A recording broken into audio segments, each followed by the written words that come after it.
Hello everybody, Joe Bag of Donuts here. Welcome back for another episode of Umineko. This time my mic is actually working for once, as soon as I start recording. Don't know what was up with my computer yesterday. Very, very strange. Even Photoshop wasn't working. Like I was trying to export my thumbnail, and it was like, no, I just don't wanna open the export window. It's like it doesn't matter how many times you click on it. I'm just not gonna do it. And like, okay. So, exited out, tried it a couple times. For some reason, the way that I got it to work was I had to open a different, like, oh god, I forget exactly what the file type is for like a Photoshop file. Not like a PNG or like a JPEG, but like the one that's saved with like all the layers and whatnot. Anyway, I had to open up a different one of those, and then it let me export. So then I opened up my Umineko thumbnail file, and then it let me export it. I just don't know. I don't know, man. Weird things are afoot, and it's not like I could just check for updates, because I have a very special one-time edition copy of Photoshop where it's not supported to get updates for reasons. Don't ask about it.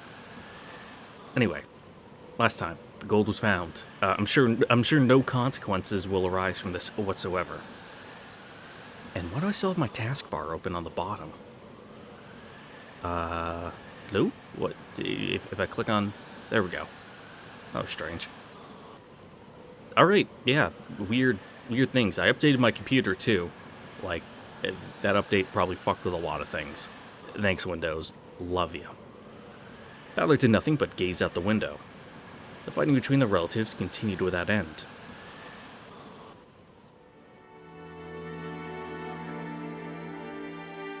At first, the relatives had crowded around the study.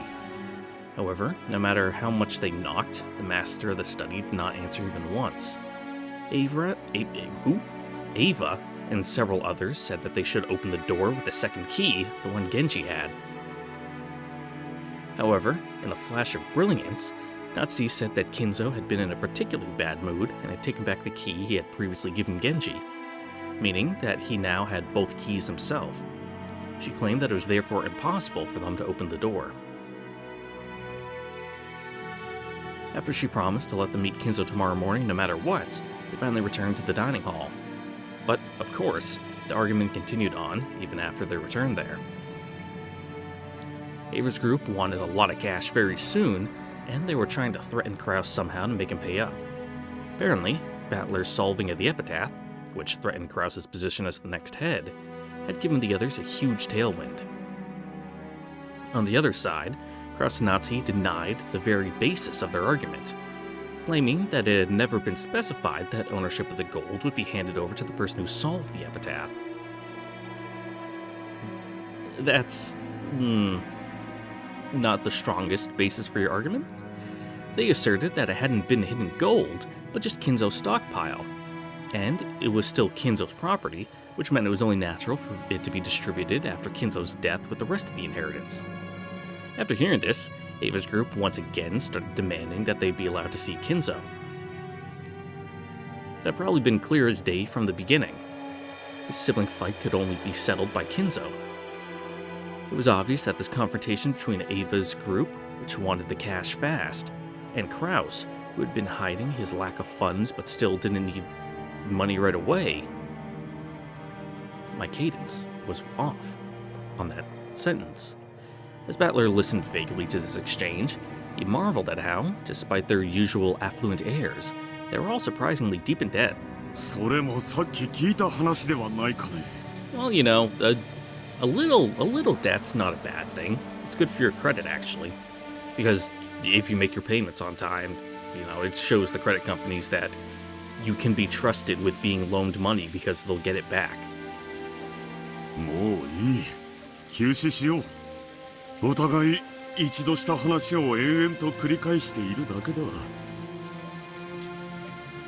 According to the clock, it was almost midnight. It certainly was a perfect time for a break. The atmosphere relaxed just a bit. 同感や。お互い一服するのも悪くないで。ほな以後は議事を取りながらにせんか。言った言わないはもうごめんや。まったくだわ。下の根も乾かないうちにそんなことは言ってないなんて。平気で言い出す兄さんとの会議に議事録は必須だものね。We need to get someone in here to transcribe all the conversations. What are they called in a courtroom? Like a stenographer? You know, the people with the fancy typewriter. 文字じゃ書くのも手間だし、インチキだっていくらでもできるわ。そうだね、兄貴。こいつは動くのか。オーディオセットかね。なるほど。Yes, that works. それならば議事を手書きせずに済むし、捏造もできんね。互いにとって公平だ。勝手にいじらないように。当主様の大切な音楽テープですよ。Oh yeah, just gonna fucking record over his oh god, it's the 80s. Is Kinzo into hair metal? The dignified tape set that had a sense of weight to it, which matched this majestic dining hall perfectly. On pleasant Sunday mornings, it would sometimes be used to play famous tapes over records. However, right now, it was the most neutral and impartial conference record keeper around. Rudolph fished randomly around the cassette rack, searching for a blank tape. And every time he found some tape with sophisticated music, he would chuckle at how pompous it was.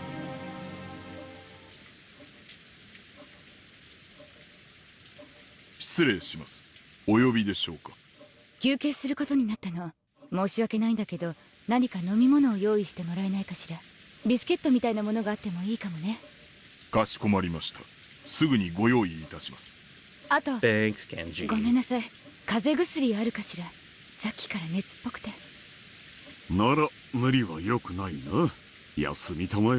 You're one of those people who like starts burning up when they're like really tired. I'm the same way. Like whenever I have to stay late at work, you know, on one of my 12-hour shifts, so I end up working like, you know, a 14, 15-hour shift.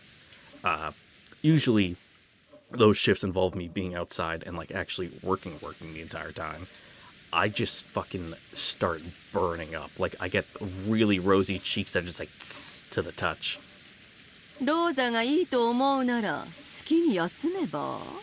私ならこの大事な会議中に風邪くらいじゃ休まないけどね。そうかね。私は遠慮なく休ませてもらうよ。夏日、私たちも少し休まないかね。はい。Sensing that he meant to have a strategy meeting, Natsuhi stood up. Even if that wasn't the case, she was so desperate to get out of the room even for a moment that she'd have taken any excuse. Crowds and Natsuhi left the dining hall, and the tension in the room truly relaxed.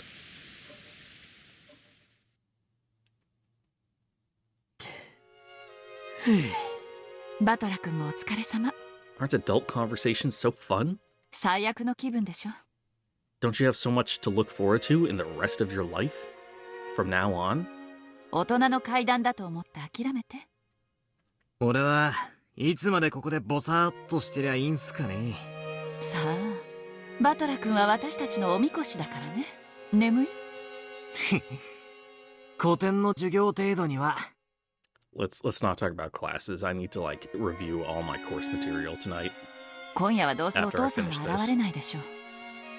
クラウス兄さんたちが戻ってきたら、バトラ君はもう戻っていいかと提案してみるわ。Like those 4 days, it's like, oh, cool, great. I can't study at all. Like the normal time when people like, you know, they're Friday, Saturday, Sunday to do all their work, all their school work. I'm at work doing work, and depending on the workload, no time for classes, which means I only have like 2-3 days to do all of it. よろしく頼むぜ。Tap, tap. A light knock and a faint sound of china clinking together could be heard. 失礼します。お茶をお持ちいたしました。Shannon and Gannon had come by with a serving cart. The pleasant smell of black tea relieved their tension all the more. よ、話は聞いてるか？何のお話でしょうか。僕たちは何も。よしなさいルドルフ。教える必要は何もないわ。僕たちは家具ですから、親族会議のお話には関心ありません。そうね。それが賢い返事だわ。Yeah, some things are just better off knowing, not knowing. 深夜勤なの？大変ね。そういうお役目ですので、ご用命いただけて嬉しいです。そうかもしれんな。することもなくぼんやり起きてる方がしんどいもんや。わしも下積み時代に倉庫番とかやったことあるんやけどな。Yeah, the just sitting around all night is ただ pretty 起きてるだけでもこれがとにかく辛いんや。But you know, if you're working the warehouse, that means you can just like get on the forklift and start doing laps around the building. 戦争直後はな、物資泥棒とかゾロゾロおってな、警察も頼れん時代で、とにかく物騒でな。All right, old man. Hideyoshi was particularly proud of how he had started with nothing and built up assets by diverting goods from the American army. Once the subject came up, Hideyoshi tended to get pretty talkative. The relatives knew this and were greatly relieved to see that perfect sacrifice had come up. バレたら一大事や。アメさんは怖いで。牛肉食っとるからパワーも桁違いや。捕まったら最後、銃殺刑かデスバイハンギングや。わかるか？デスバイハンギング。ああ、それでな、わしは思うたんや。Yeah, the government tends not to appreciate it, like, when you steal things from it. 肉や、肉や。日本人はもっと肉を食わなあかん。そしてわしは、胃袋をつかむ商売を始めなあかんという典型を受けたんや。Well, you ain't entirely wrong there. Especially, you know, post-war Japan. それは、大変なお仕事ですね。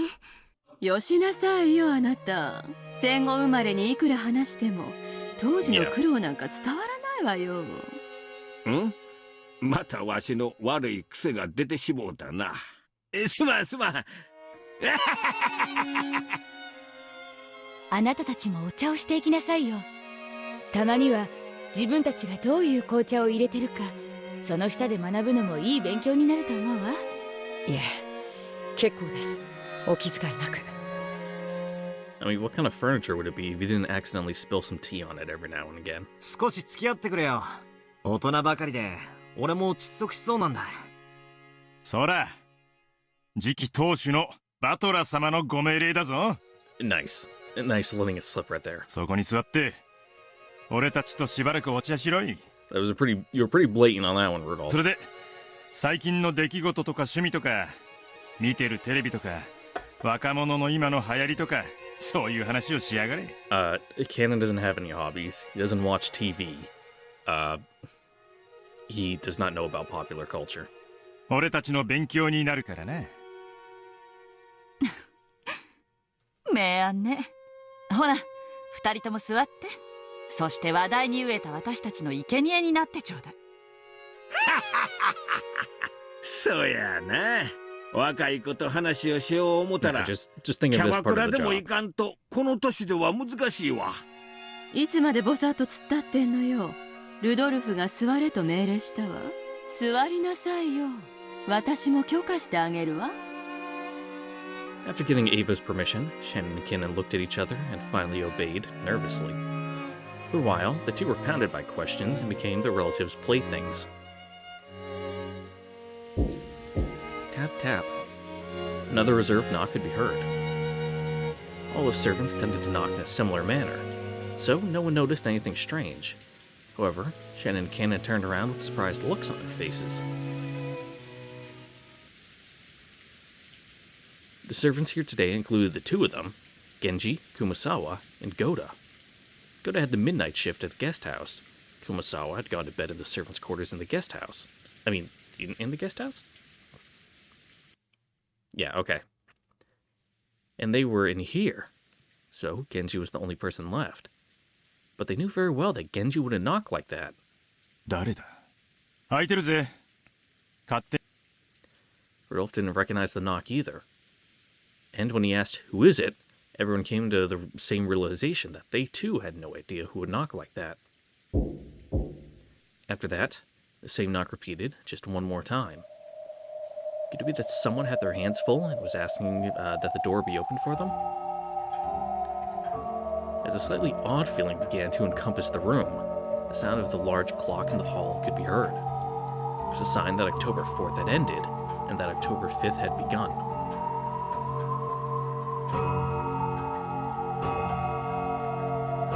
I'm sure nothing bad would ever happen on October 5th.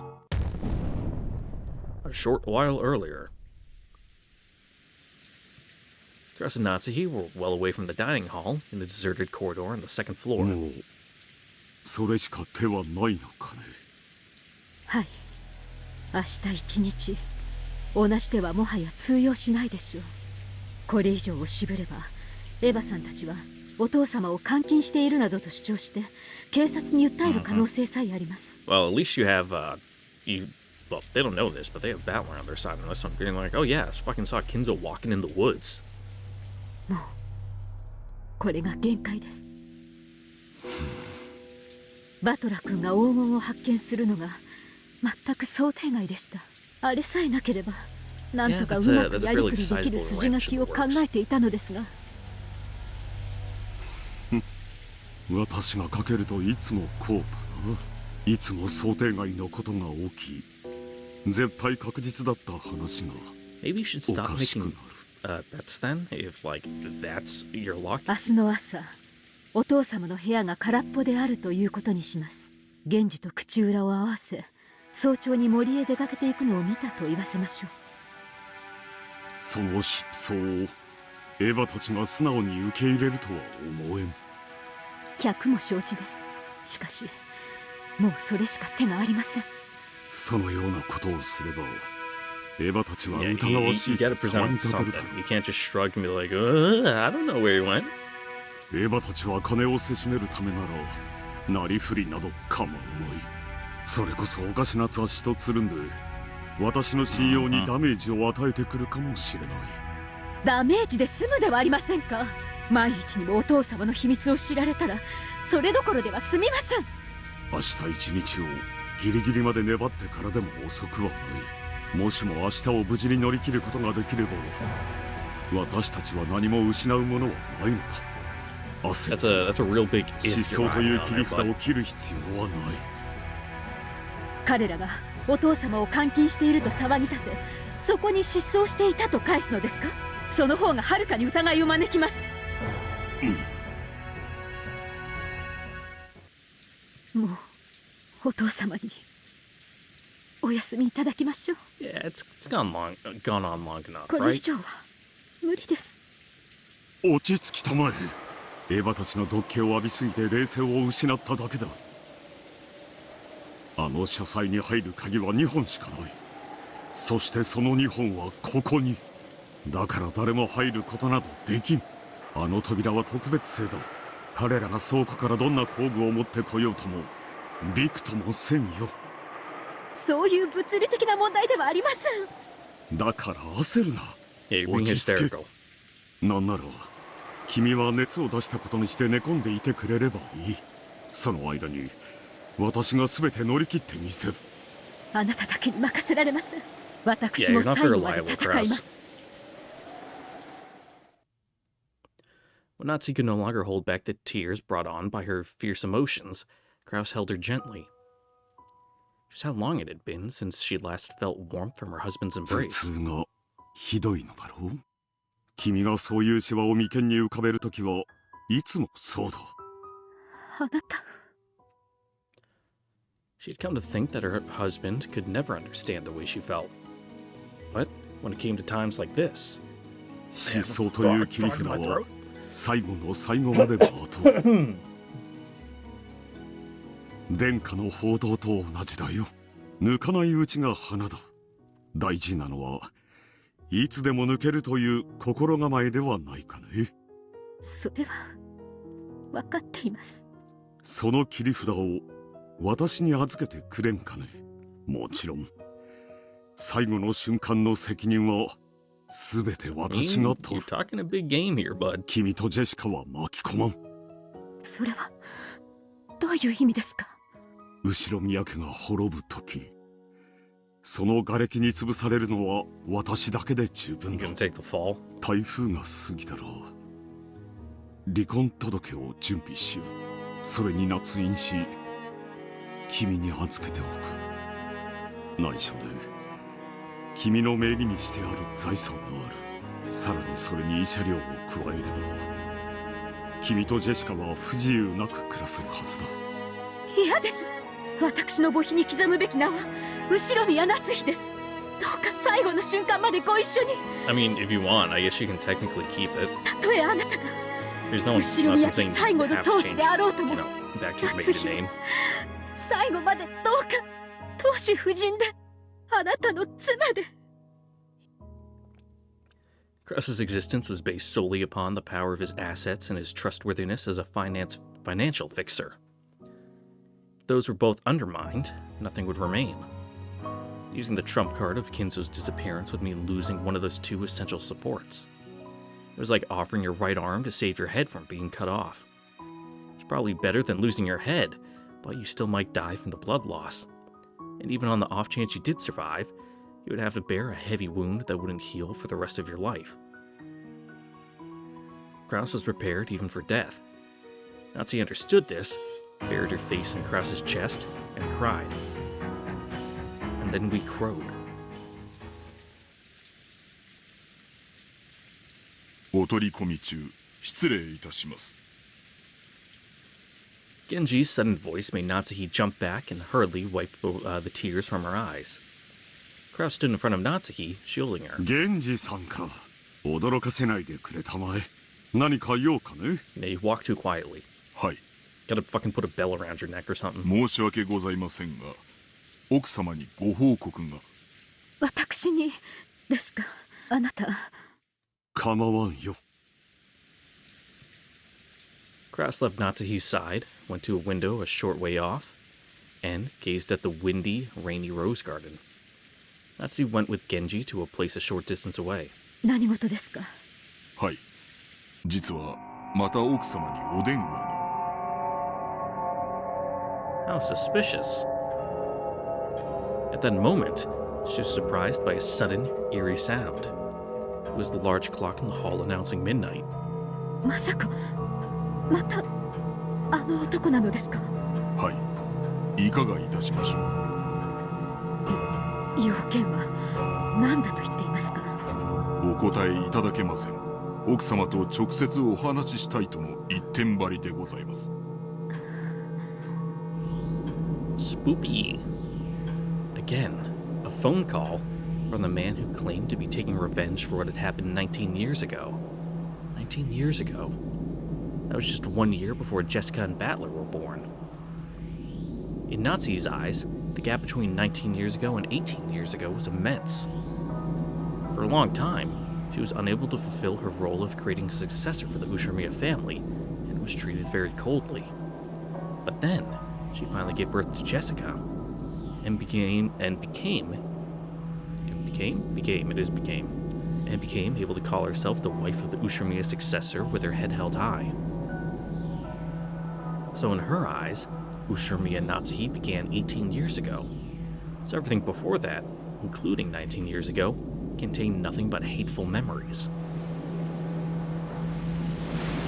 The last year of that hateful period was whispering of revenge from the other end of the phone. Once again, she heard the roar of the sea. いかがなさいますか? 私の部屋に転送しなさい。主人には内密に。かしこまりました。 From the very beginning, Genji had understood that she wouldn't want Krause hearing about this phone call. That was why he had told Natsuhi covertly. Natsuhi ordered that he transfer the call, told Krause that she would turn in for the night, and left at a quick pace.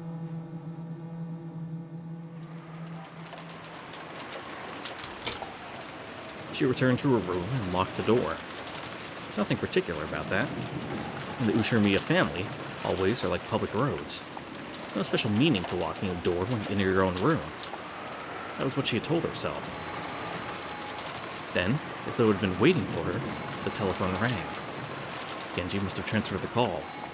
She took a deep breath, righted herself, and picked up the receiver.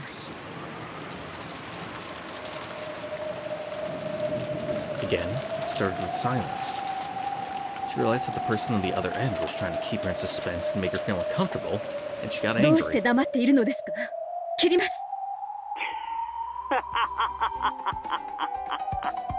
切るなよ、母さん。もう少し声を聞いていたいんだからさ。Again, that unpleasant voice. 私を愚弄する気ですか。要件を追いなさい。母さんと遊びたい。What is? Is that the spin on the murders this 何を time? 言っているんですか、あなたは。私はあなたとなど遊びたくありません。親族会議で疲れたんだよ。持病の頭痛がだいぶ辛いんじゃないかね。余計なお世話です。 Just the fact that he knew her headache was troubling her made a shiver run up her 頭 spine. 痛になるのは頭が凝ってるからだ。そのままベッドに入ったっていい夢は見られないよ。だから余計なお世話だと言っています。切りますよ。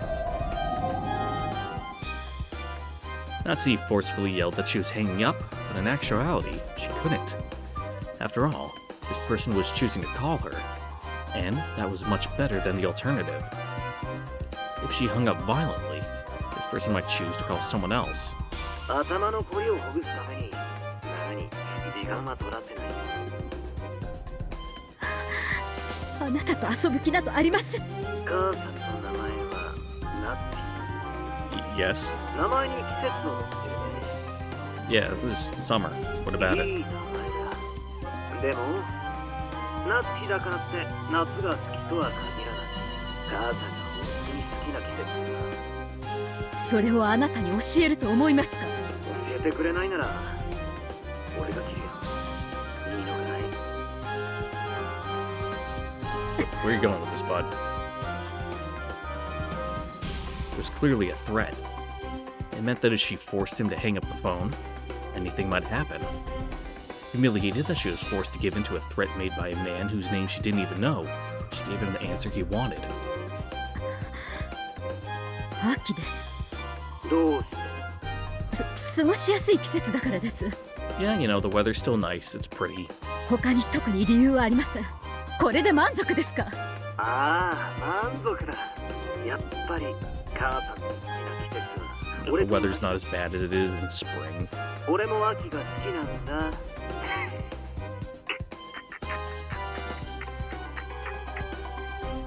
嘘つき、出任せを言うんじゃありません。 This man would no doubt have done the same thing no matter which season I said I liked. What is he after? What's so fun about making me uncomfortable like this? 嘘つきなんて。 I mean, it is pretty easy to push buttons. 任せなんかじゃ I'm ない。 one of those people who, you know, that I also think it's fun to do that. 俺は母さんが秋が好きだって確信してたよ。証拠を見せた。証拠。ああ、母さんの部屋に時計はあるかい？時計？ええ、ありますが、それが何か。 In Natsuhi's room, there is a beautiful antique clock with an intricate design. Cross had bought it for her as a birthday present long ago. 今は0時7分ですね。もう眠いので、茶番を早く終わらせなさい。その時計持ち上げてみて。どうしてです？俺の言うことにお前は歯向かん。黙って言われた通りすれば。 The tone of the man's voice suddenly went low, turning into a threat. It indicated clear displeasure. Outwardly, this man had a calm manner of speaking, but on the inside, things were completely different. If she angered this man even the slightest bit further, he would surely show his true nature right away. そんなに電話を切られない。こうしてあんたに電話をしてるうちが花なんだ。あんたが19年前にしたことを俺はいつだってあんたの旦那や娘に話すことができる。あなたが何の話をしているか知りませんが、夫や娘を巻き込まないでください。 Yeah, what is this fucking, like, NTR plotline going on? こうして私が電話を聞いていますから。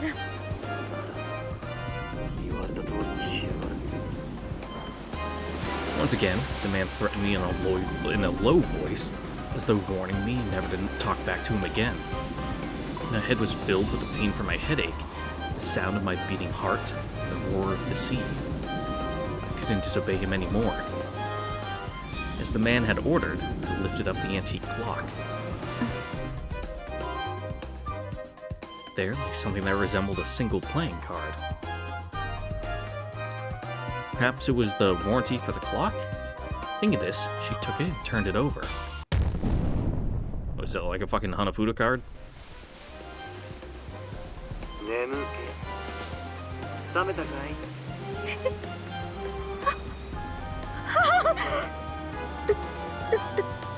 You know, the one with the maple leaves on them? God, which ones are the maple leaves? There's the two crash cards. I think it's the deer, and I want to say it's one of the red poem cards. It's definitely a ribbon card, but I think it's one in particular that's a red poem. Maybe, or maybe it's blue.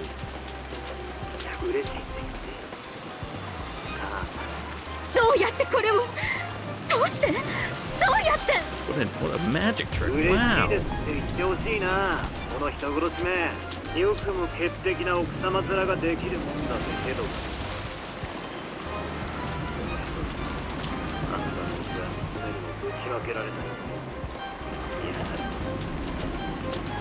Yeah, don't throw up on people. It's real gross.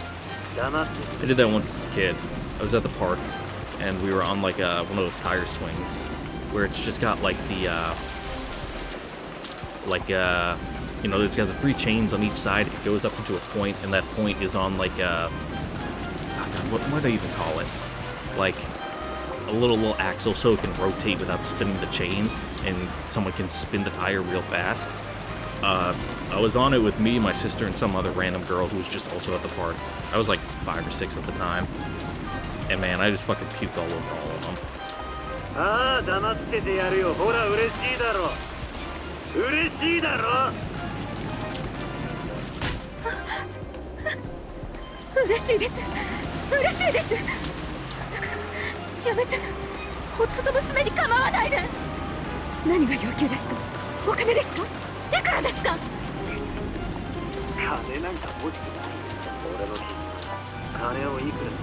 I mean, yeah, but, you know, money don't hurt.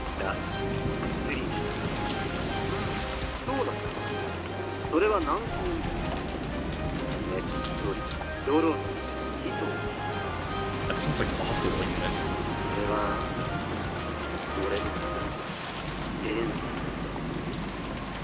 You're gonna have to speak up, telephone man. It's real hard to hear you over the wind and waves.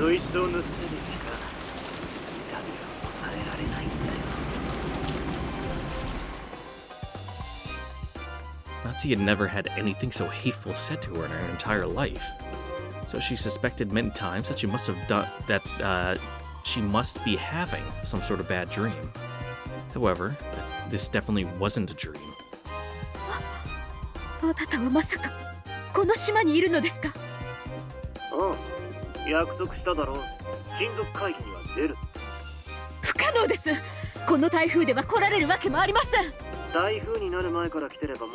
Yeah.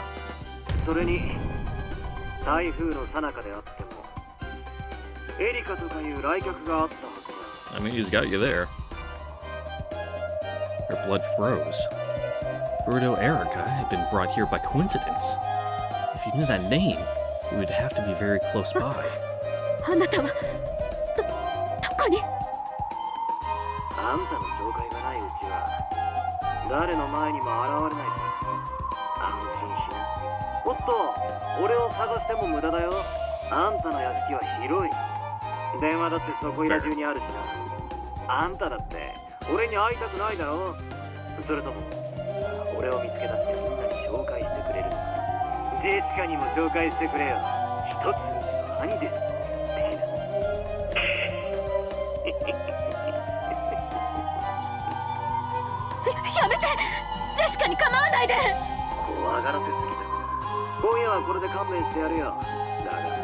Yeah, time for everyone to go to bed.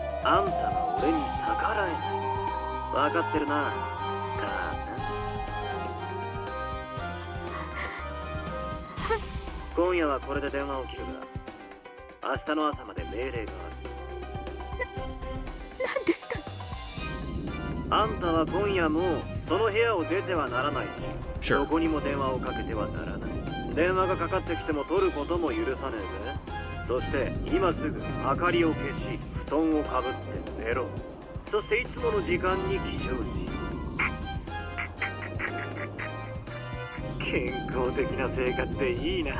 Yeah, you know, gotta get your proper amount of beauty sleep. 体をいたわるなんて、本当に俺は親孝行者だよ。わかりました。今すぐ寝ます。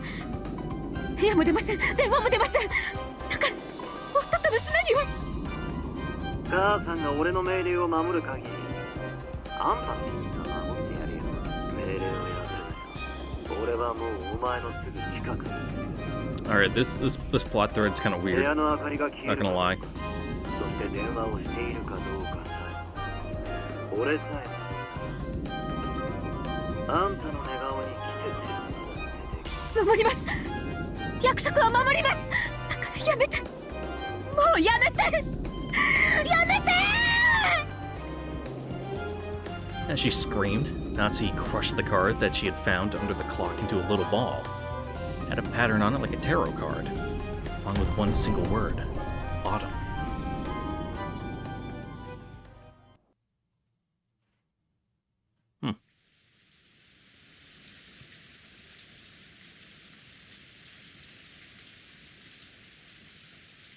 Well, I mean, the trick for that would be a pretty easy one. Just, you know, have 4 different cards and set them in different places around the room. And depending on what she said, you tell her to lift up a different item. And like, oh wow, it's crazy. We go back in time once again. The large clock in the hall was right in the middle of striking midnight. Wondering who the person who had now knocked twice was. Relatives in the dining hall stared at the door. Rudolph told them to come in, but there's no answer. To the end of that long tone marking the coming of midnight, which had come from the large clock in the hall shortly after the knock, they were unable to move in the slightest. 手が塞がってて開けられないんじゃないのか。かもな。だが名乗らねえってのが薄気味悪いな。開けますか。開けなさい。Cannon nodded back and slowly opened the door.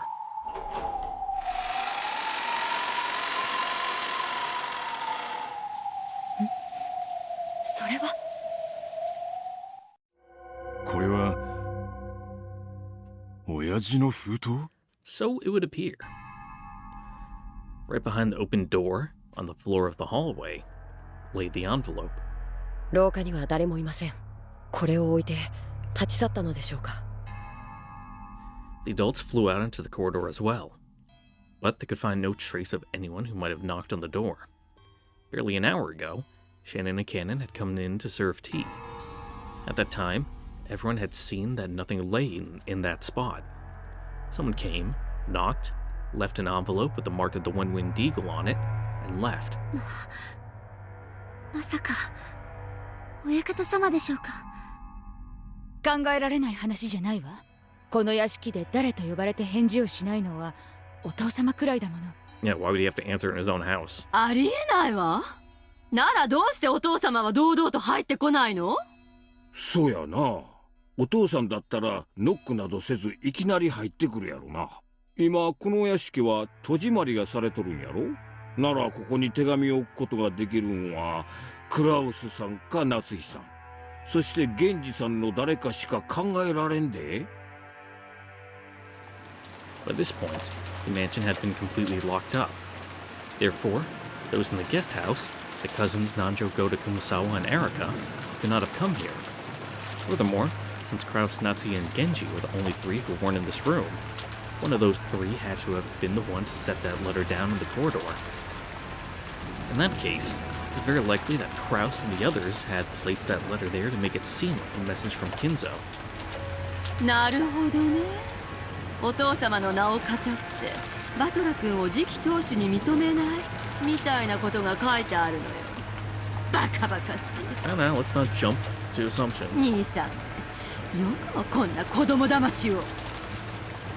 別に俺は次期当主なんて興味ねえぞ。諦めろ。それがお前の運命なんだよ。とにかく中身を読んでみようじゃねえか。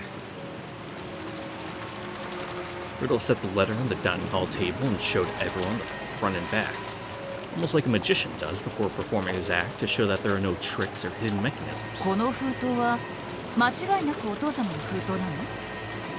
ええ、間違いないわ。お父様が新書に好んで使う封筒よ。I mean, there are fancy envelopes. シャノンちゃん。はい、私の目にも親方様が使われる封筒に見えます。だからってお父様が書いたってことにはならないわよ。兄さんならお父様の書斎の引き出しからひょいと手に入れることなんて造作もない話だわ。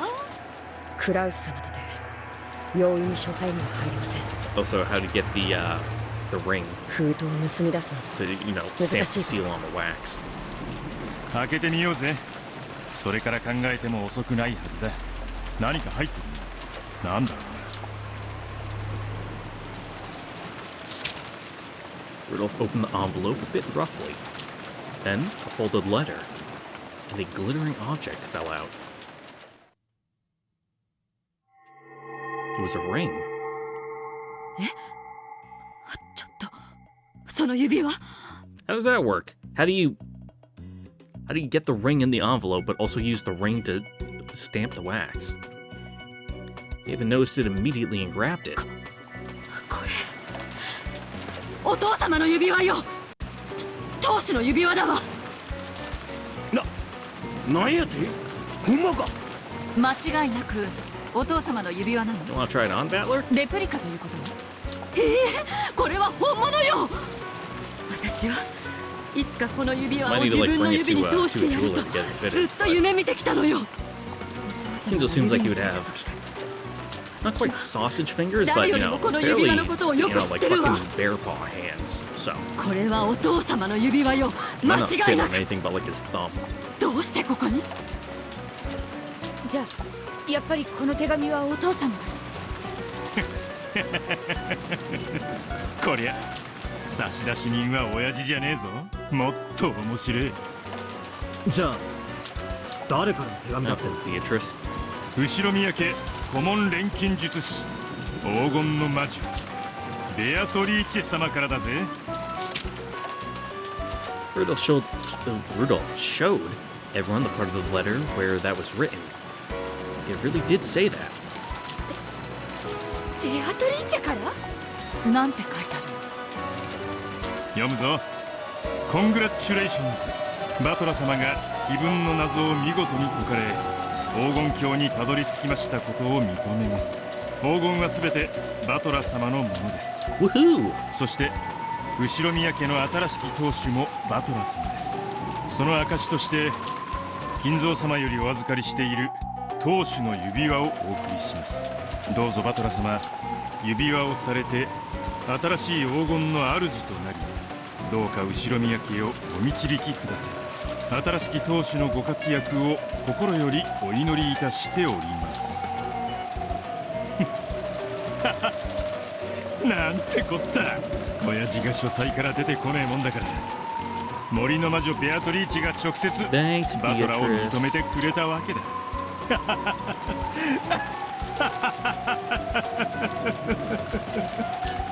バトラー君、この指輪はあなたが持つの。これは当主が身につけるべき。ベアトリーチが何者か知らないけれど、彼女は一部始終を見届け、あなたが真の跡継ぎだと認めてこの指輪を送ったのよ。いいんすか、こんな重要な指輪を。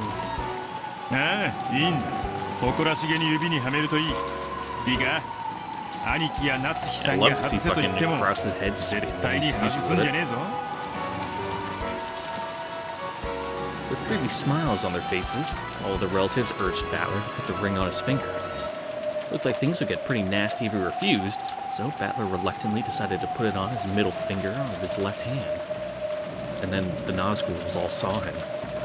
The ring was heavy and stiff. At that moment, Kraus returned.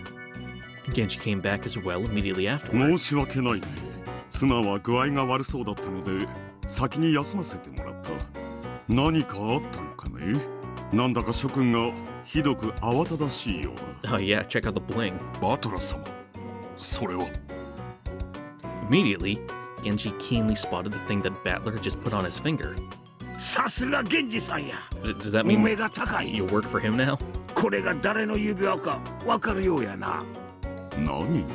何の話だね。From Krause's questioning look, it's very difficult to imagine that he could have been the one who had sent the letter there.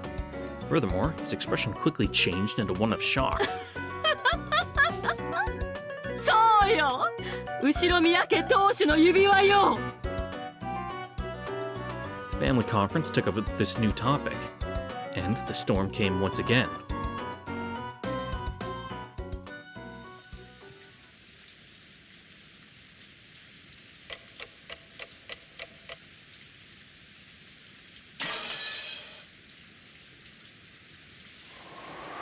The rain was still pouring down as hard as ever. The weather is supposed to continue all day tomorrow as well, which is making me feel a bit depressed. Oh wait, given the time, that's today, not tomorrow. But that doesn't really matter now. I'm sleepy. With half-asleep eyes, I opened my umbrella. The large drops of rain pounded against it mercilessly. Technically, they had called an end to the family conference at 1 a.m., but the post-match scuffles were still dragging on. I was really jealous of Auntie Rosa, who managed to slip out of there at that time. She cleverly got away by saying she'd check on Maria, who might have been staying up too late. Thanks to Dad constantly involving me, I missed my chance to escape. And they made me stick around until now, 3 a.m. What on earth did they spend all that time deciding? Nothing got decided at all. They just kept on arguing about who said what, like elementary school kids. They must be tired too. I'm sure that's why they kept why they keep dragging on with the same pointless questions. I no longer felt any shock or anger towards them. I guess no painkiller works better than drowsiness. I left them behind and finally returned to the guest house.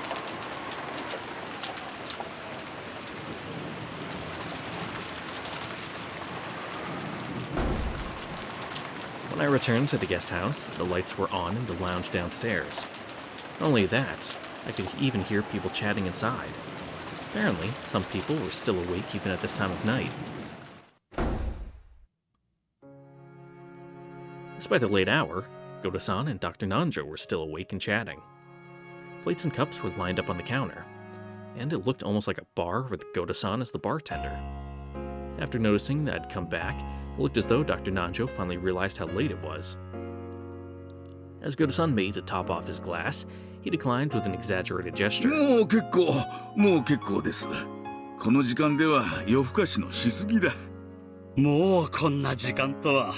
南條先生があまりにお話がお上手なもので、ついつい。You guys gotta be up in like 4 hours. Fucking get some sleep. それを言ったらあんたの酒の魚のおかげだ。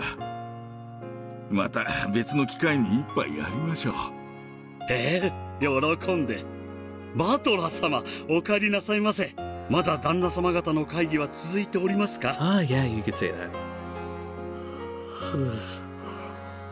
あの調子でぐだぐだ明け方までやるんだろうぜ。知ったことじゃねえぜ。I spoke carelessly with a big yawn. 皆さん、案外体力が終わりですね。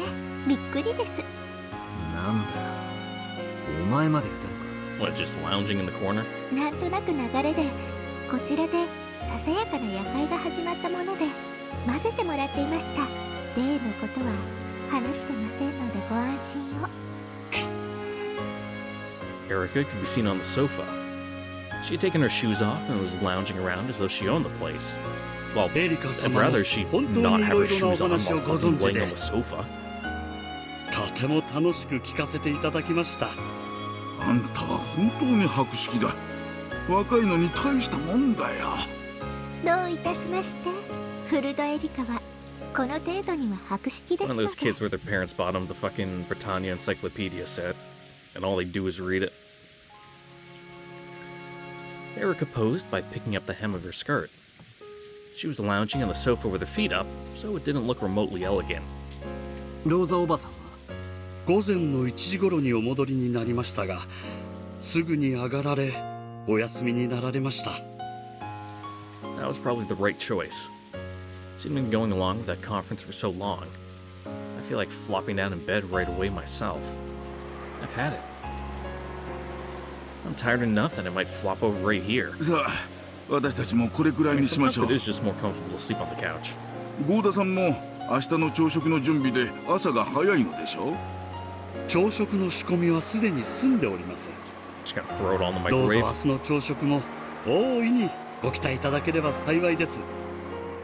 And throw some Pop-Tarts in the toaster.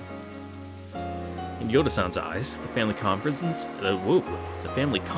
is an open stage on which to display his culinary skills. He's probably so pumped up he won't even get sleepy. As she laughed at how youthful Yoda was, Erica stood up. This acted as a sign that it was time to disperse. お片付けは私の方でしておきます。どうぞ皆様はお休みを。 Leaving the cleanup to Goda-san, I went to the bathroom and then climbed up the stairs to the second floor. それでは皆さん、おやすみ。老骨にはちと夜更かしが過ぎましたな。おやすみなさい、南條先生。おやすみなさい、バトラさん。おう、おやすみ。 Then, in the upstairs hallway, we split up. Dr. Nanjo went to his own room. Erica went to her room. And I returned to the cousin's room. I couldn't hear any sounds of playing coming from the cousin's room. Could they have already gone to sleep? No surprise, this time of night. If they were still playing, they would have been staying up way too late. When I opened the door quietly, as expected, the room was already pitch black except for a small night light. Everyone was already sleeping in their beds. I bet they all had a great time horsing around. Probably had a ton of fun staying up late and talking about their youth. If only I hadn't found the gold, I could have had fun spending time with them. I'm already tired, so tired. Getting even to change my clothes or brush my teeth, I crawled into bed and immediately started to sink into the marshes of sleep. Today is so insane. Been so insane. I wonder if that old bastard is still at the family conference now. How does he not get tired? You know, think of it. What was it that old bastard said when we parted company? 明日家族で重要な話がしてお前に関わることだ。 Okay. I'm sure it's more stuff about being the successor. I don't even want to hear about it. こいつを話せば俺は殺されるだろうな。 I'll murder you whenever you want, you old bastard. And then, what was it he said next? お前の生まれについての話だ。 My birth? Probably just something about the noble Ushinomiya lineage. Not interested. Just let me sleep.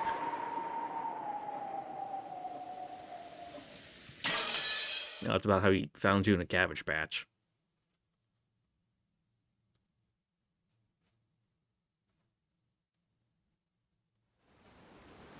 Ooh, revenge for 19 years ago. The sound of crashing waves. The sound of the tide surging. The noise of the sea breeze. Whenever my headache torments me, these are the sounds that fill my head. My inability to bear the successor placed me in a very difficult position within the Ushinomiya family. I tried every medication that was said to promote fertility, even incense or herb, but nothing I tried had any effect. Till I was blessed with Jessica 18 years ago. I was ashamed to even call myself a wife. こうなすのは二人の努力と天の気まぐれ。そなたばかりが責められたのでは割が合わぬな。何が原因で解任できなかったのかは今となっては分かりません。名医のもとにも通いました。屈辱的な検査も受けました。Don't call going to like the gynecologist humiliating. It's fine. しかしいつも理由はわからないと言われるだけでした。 They're like fertility specialists. 結婚から短くない時 Just 間を poked around 経 at your て eggs a little. 未だ You'll 子 live. を宿せない。なるほどな。 It's like a guy getting a prostate exam. You know, it is what it is. 次期当主を密かに狙うエヴァが首をもたげぬわけもない。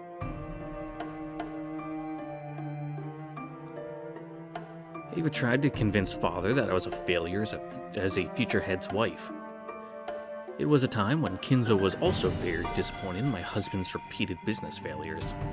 On the other hand, Ava's husband Hideyoshi's business was growing well, completely the opposite of my husband's business. It was the only person who could bring father good news. In that case, perhaps there could be no blame placed on father if he decided to lend an ear to Ava's words, or even accept them without question. It was all my fault because I couldn't bear a child. そなたに罪などない。この国の赤ん坊はコウノトリが運んでくるのであろう。 Is that how it's done in Japan? I don't know. 裁かれるなら、それはコウノトリになるのが道理というものよ。ありがとう。しかし、いくら当時はまだご健康とはいえ、すでにご高齢の当主様が早く孫の顔を見たいと思われていたことは想像に難くありません。知るか。孫が欲しくば。うなるほど持っている金で好きにすればよかろうに。金で生み出せぬものはないと豪語した金蔵だ。What, just fucking human transmutation 孫が someone 欲 up? しくば自慢の金で何とかすれば Test よい tube も baby. の。Clone himself.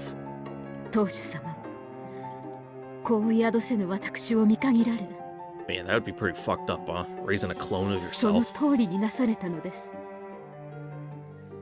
Thinking it the duty of anyone in possession of large amounts of money, the head gave a lot to charities. One among these, the facility known as the Gospel House, had been given an especially large donation, possibly because he had old ties with that place. ああ、福音の家か。よくあそこから家具どもがやってきていたな。当主様は社会活動と職業訓練の一環として、 Also because you get tax rebates by giving to charity. 福音の家の子たちの中から成績優秀な子を使用人として受け入れていました。 Whenever you're at like the grocery store and like you're at the checkout and they're like, oh, would you like to, you know, round it up to $1 or whatever to go to so-and-so charity? No.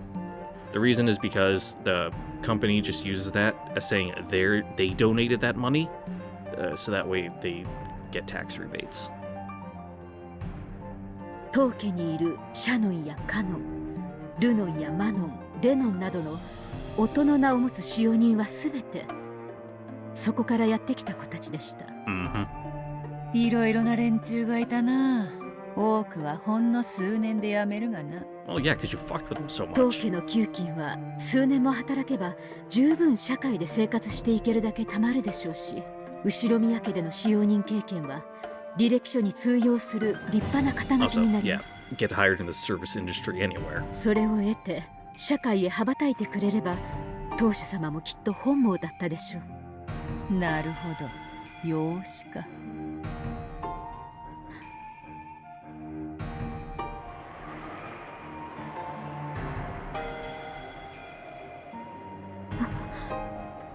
お父様、今何とおっしゃいましたか。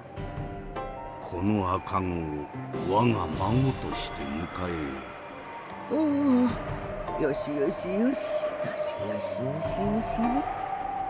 Apparently, baby Kumasawa was trying to soothe, didn't like the air in the study at all. Kept on crying as if it hated it here. 申し訳ありません。お父様、私には何をおっしゃっているのか。この赤子を我が孫として迎えよう。そしてクラウスの後の継ぐ者として育てるのだ。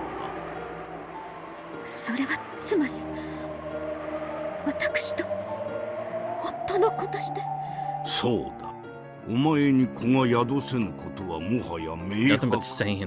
お前の体には何かしらの問題があるに違いない。おお、よしよしよしよしよし。おお、よしよしよしよし。 Damn, crazy fucking Kumasawa and Kinzo haven't changed in almost 20 years. They've just always been old, I guess, since the dawn of the universe. Though she couldn't hear a discussion in the slightest, Kumasawa kept on persistently trying to cuddle the baby. This made its crying get even louder. 暴言だな。女の責任だけで子が産めるなら、この世に男など必要ないわ。あの日の悔しさを忘れたことはありません。私とて子が欲しくなかったわけがない。でもいくら祈ろうとも身ごもれないのです。私の体に原因があるのではないかといくつもの名医を訪ね歩きました。しかしそれでもいくら努力してもその挙句の I mean, there's also the chance that you're just so fucking high-strung and stressed out, you know, that can affect the viability of, you know, pregnancies and whatnot. 察するぞ。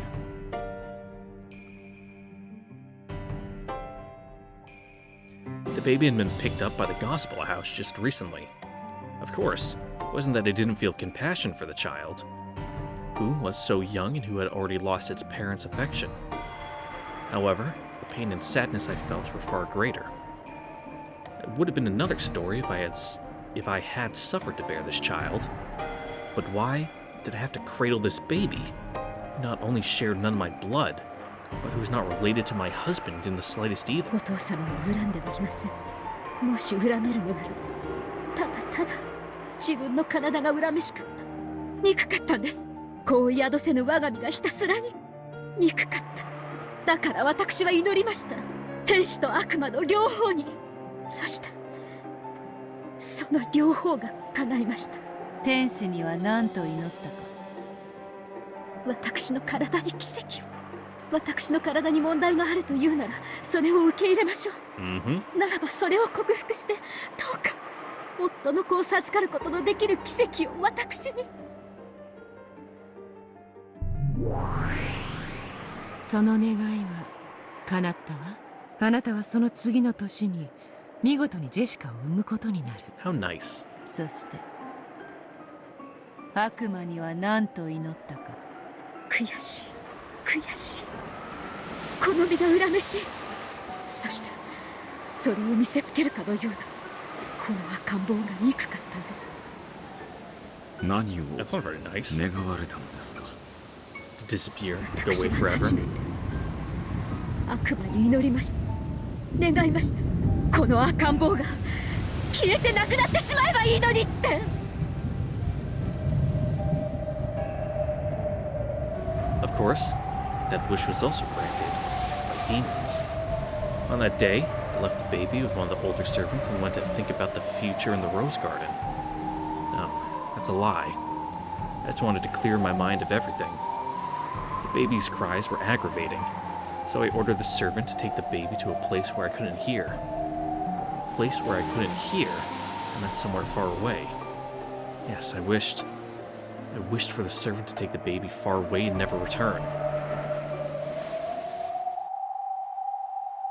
なるほど。雪吊りの悪魔が夏日様のその願いを聞いてしまったのですな。してどうなったのか。それは悪魔が願いを叶えてくれたとしか思えない。 The woodland path from the rose garden to the harbor is certainly well suited for a pleasant walk. And from time to time, if the mood took you, it would undoubtedly feel good to veer off the path and take a walk through the trees.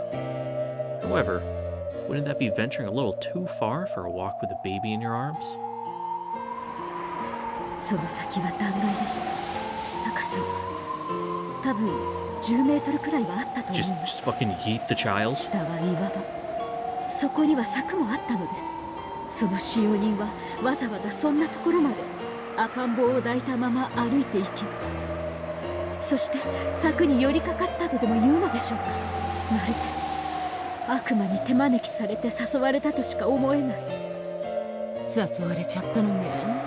あなたに願いを聞いた悪魔でその使用人を招いちゃったんだわ。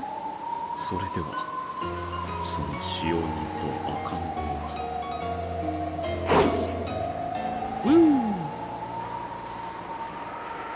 死にました。崖から転落して下の岩場、いえ私が願ったから死んだ。だからこれはそなたのせいではない。その先を考える必要はないぞ。でも私が願ったから。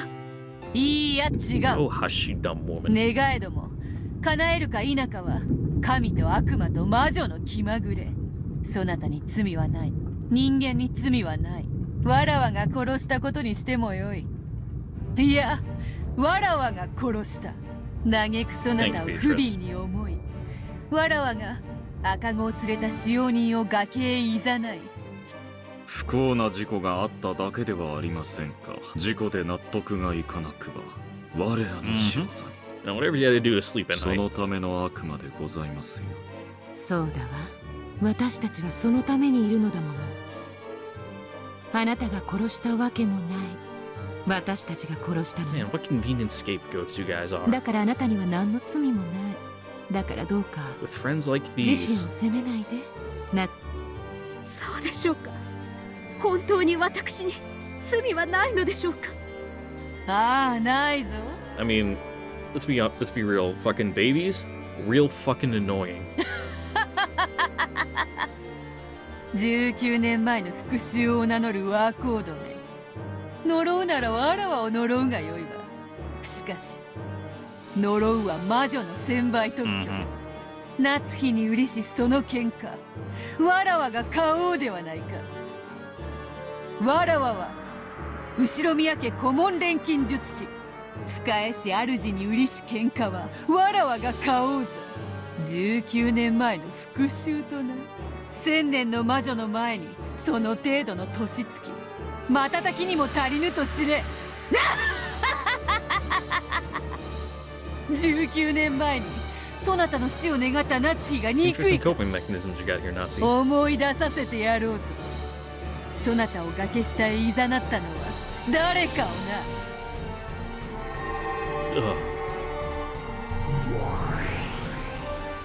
Yeah, spin us a tale, Beatrice.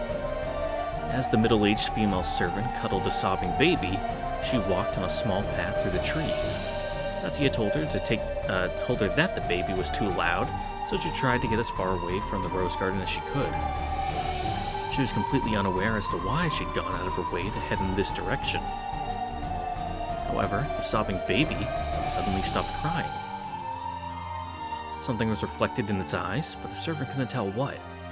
However, thinking that the baby had stopped because it had taken an interest in something, she headed in the direction of the baby's gaze.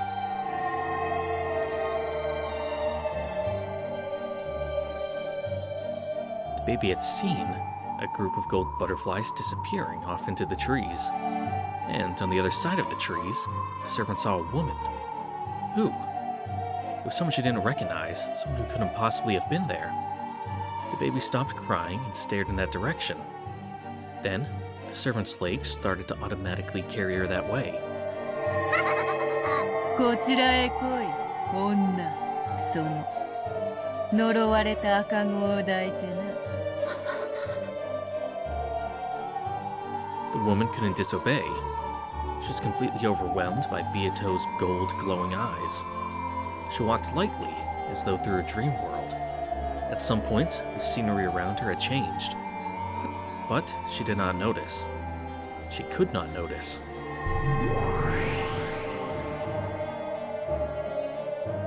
Though this should have been Rokinjima, at some point, it had become the garden of a mansion she had never seen before. It was a garden she had never seen before, even grander than the great rose garden of the Ushimiya family, a garden of gold roses. There stood an arbor, and a woman wearing an elegant dress beckoning her. There was a man who looked like a butler, and the tea he poured with a beautiful gesture had a very nice and enticing smell. It was as though they were telling her to join their tea party. She couldn't disobey.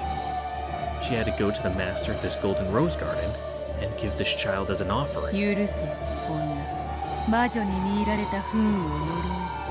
そして、この世で決してめでることかなわぬ黄金のバラに囲まれながら、ガップ。はい、了解。When Gap snapped her fingers, a pitch-black hole opened at the woman's feet, and she was swallowed up along with the baby.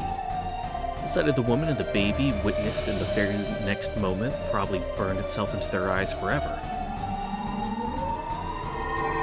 The two floated in the air and looked down at the rose garden spread out and below them. Below their feet was not the ground, but an unobstructed view of the golden rose garden which stretched out as far as the eye could see. Well, not really, it's actually pretty small and self-contained, but whatever you say, man.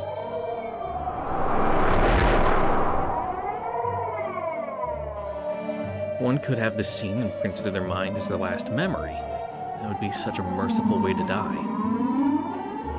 Then, the woman and baby were swallowed up by the golden sea. The thud was remarkably plain, and remarkably quiet for the sound of two lives being taken. However, it was a perfect fit for the entertainment of a tea party of a witch. Darkness swallowed the woman and the baby, and slowly expanded to engulf the entire rose garden. The sound of the wind grew stronger bit by bit. Was that TV static? What was that noise? It was the roar of the sea.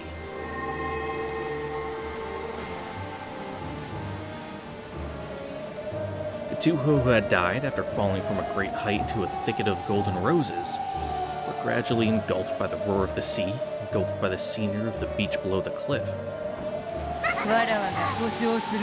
Yep, that's exactly what happened. そなたには何の罪もない。19年前の復讐とやらは、このわらわが買おうぜ。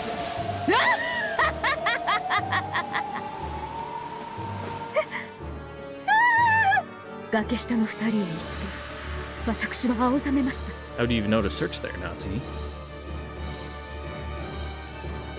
そしてお屋敷へ駆け戻り、大騒ぎになりました。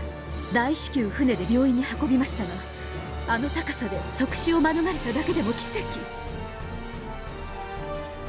死4人、そして赤ん坊も死にました。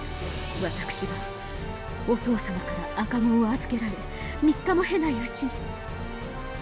主人は出張中でした。当時まだお屋敷にお住まいだったローザさんもご友人と旅行中でした。六軒島には私とお父様しかいなかった。そして私とお父様以外誰もよく知らぬ間にどこからともなく赤ん坊が現れ、そして消えていった。Damn, now ain't that pretty fucked up? そう、夢なのよ。悪夢。お父様は私を責めるに違いないと思っていました。しかし何か様子がおかしかった。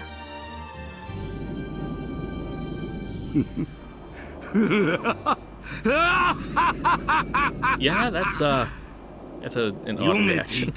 読めていたぞこの天罰はな。どこまであがくのか、どこまで我が物にならぬというのか。からの檻に興味はない。打ち捨てい。When father learned of that accident, he kept on laughing and laughing, as though nothing could be more amusing, to the point that just listening to him disturbed me. Perhaps something had come loose in his mind. That was the day that changed him. Father shut himself inside the world of the occult even more than he had ever before. When my husband came back, he was astonished to see how eccentric father had now become. However, he had already accepted that this would happen sooner or later.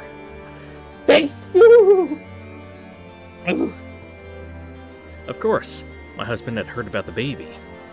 However, he told me that it was surely just some whim of father's, and to forget the whole episode. So I forgot it.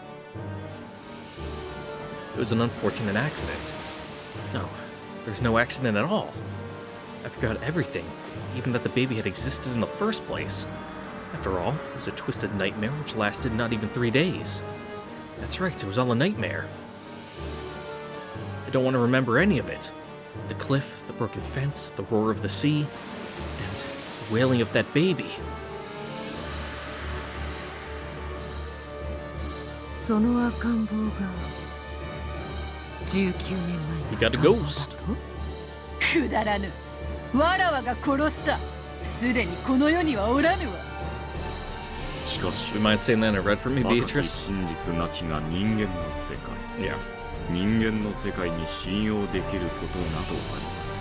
Also, it happened in the time period before the game took place. So. レアとは確かに殺したわ。でも人間の世界では生きていることになっているのかもしれない。Yeah, he just got better. 本当に生きているのかどうかはともかくね。実は生きていたというのですか？あの高さからあの岩場に転落して。I mean, kids are bouncy. わからぬ。だが落ち着け。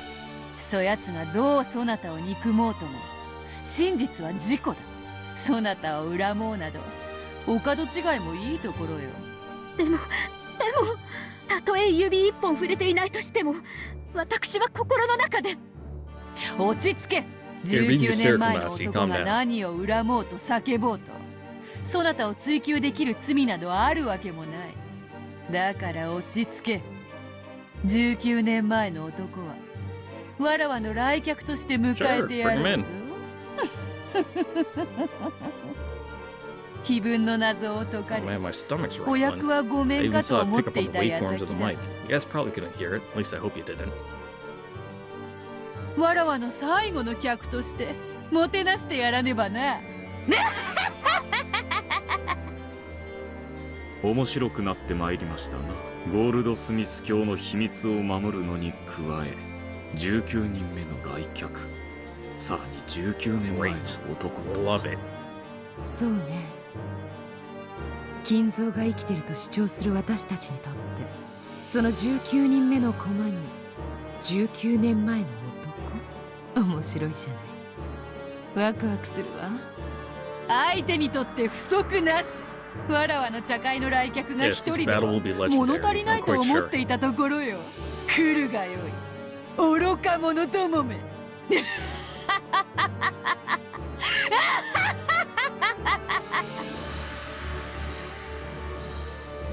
Frodo Erica is Lady Berncastell's piece. In that case, whose piece is the man from 19 years ago?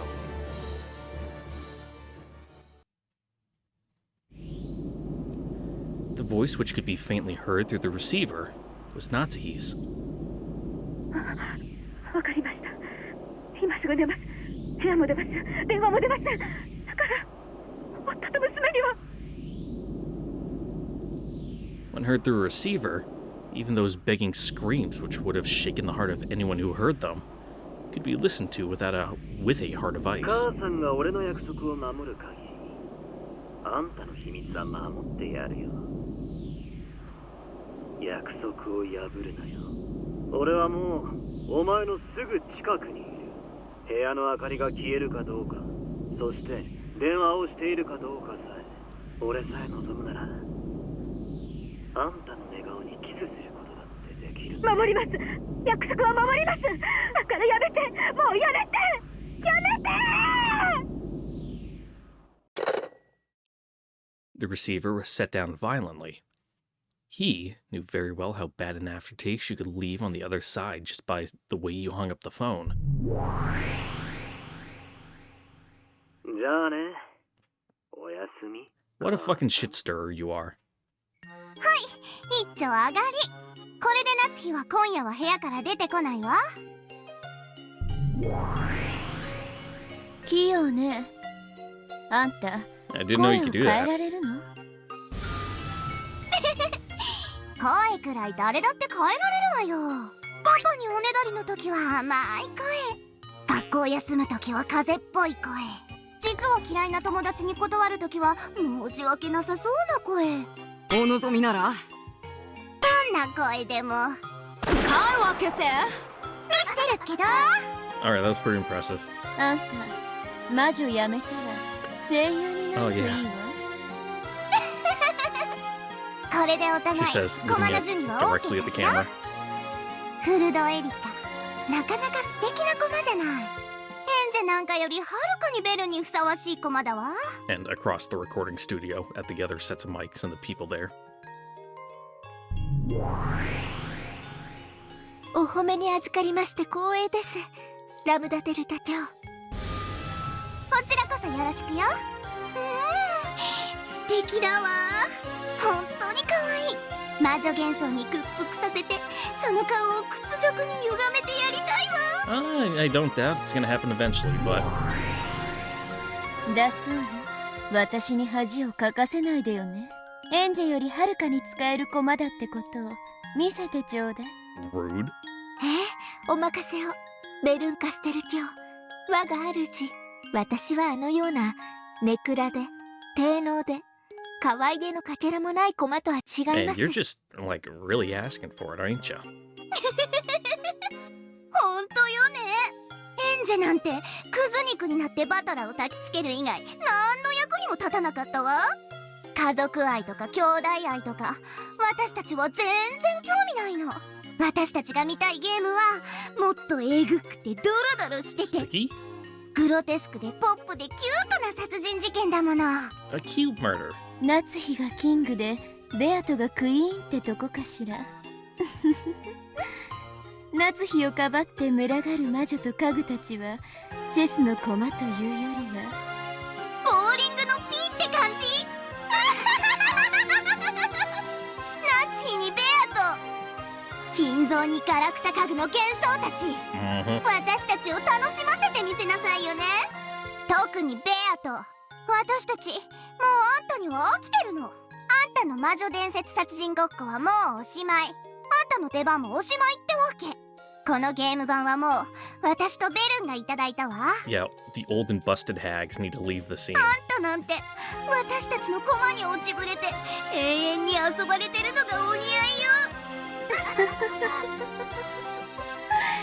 夏日もベアとも薄汚い真実という腹渡を薄皮一枚で包んだだけのズタ袋だわ。それをズタズタに引き裂いて中身を引きずり出すことこそいいえ、私たちの数少ない娯楽なの。楽しく遊べるわよ。ねえ見てる？ベアトリーチェ、あんたのゲーム版はこんなにも楽しく遊べるのよ。 Yeah, when you just like play by completely different rules. 私が見せてあげるわ。本当に楽しい第5のゲームをね。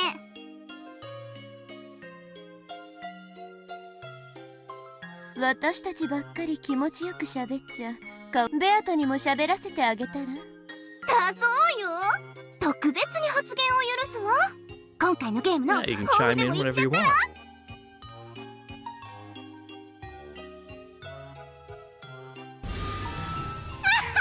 To be expected. 何もないって。そうよねそうよね。あんたバトルに屈しちゃった負け犬だもんね。私に任せなさい。魔女側優勢に一気に流れを変えてあげるから。ただあんたという駒はサクリファイスさせてもらっちゃうけどね。 Obviously. 気分も第一の番以前にあっさり解かれ、黄金の番人ベアトリーチェも型なしですね。夏日の幻想 Yeah, と but to be して fair, you're like a fucking 駒に残れ speedrunner. てよ You're か using った like じゃない weird glitches. もうあんたの扱いは駒じゃなくてピンなんだけどね。黄金の魔女ベアトリーチェなんてもう出番はないのよ。あんたとその家具たちは私のゲームではほんのちょい役やられ役。気持ちよーくすっ飛ばされて私とベルのおもちゃにされなさいよ。 Yep, like she said, you're no longer the one rolling the bowling ball. You're just the pins. 嫌ならやめてって一言言ってみて。そしたらやめてあげるから。嫌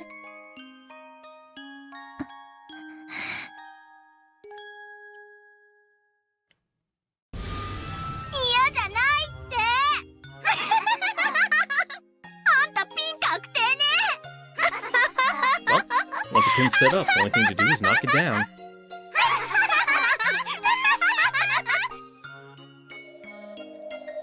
There's no need for a golden witch anymore. All that's needed is a sacrificial doll so that we two witches can enjoy some time playing. Die, disappear. Confess to your filthy past and your crimes. Pour out your sob story of regret and repentance as you throw yourself off a cliff and die. There'll be no more appearances for the Golden Witch. Ha ha ha ha ha ha ha ha.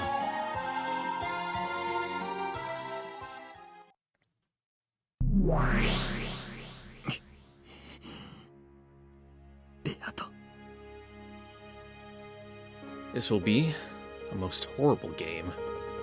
On the surface, it does look very similar to the usual tales. However, there's no respect given to the true main characters of this tale. This is supposed to be the tale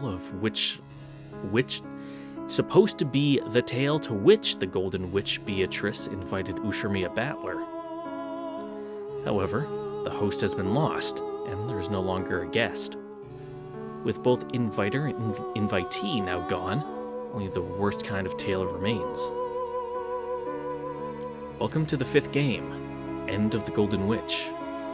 Welcome to a party with neither hosts nor guests, hijacked by wicked witches. いいバトラー。いよいよ2日目を始めるわよ。私はベアトみたいにトロい展開は嫌いなんだから。It's gonna get fast and quick from here on out. 好きにしやがれ。お前が何をかき回そうと。俺は必ずこのゲームの真相にたどり着いてやる。そうでなくては困ります。妹さんのためにもしっかり戦わなくちゃ。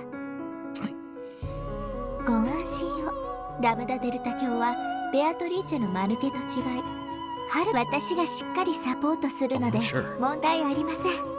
私と一緒に今度こそ魔女幻想を暴いてやろうではありませんか。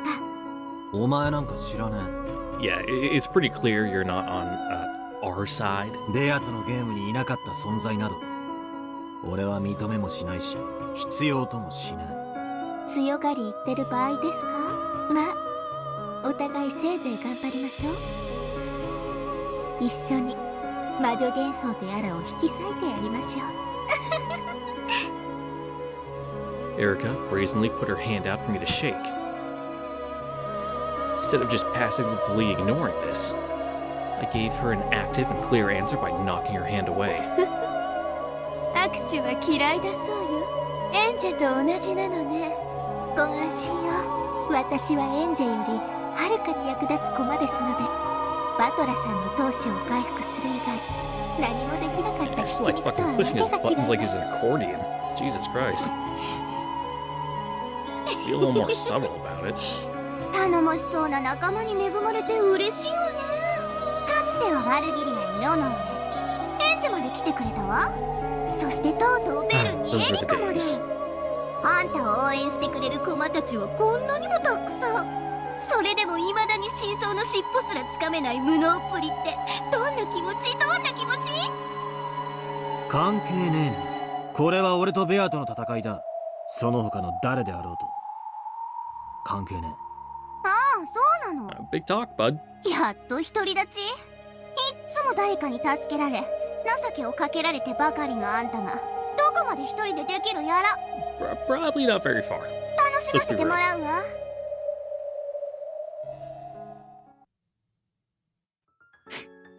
取り戻すぜ。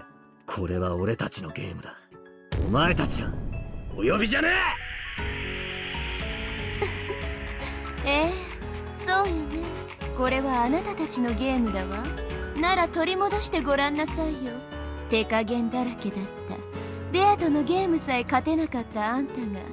Yeah, it's gonna be an even more uphill battle on this one. 誰の助けもなく、 Fucking straight vertical 一切の容赦のないラムダのゲームをどこまで戦えるのか。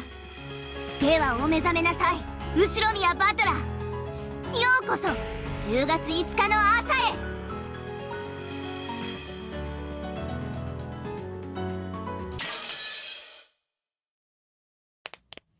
Alrighty.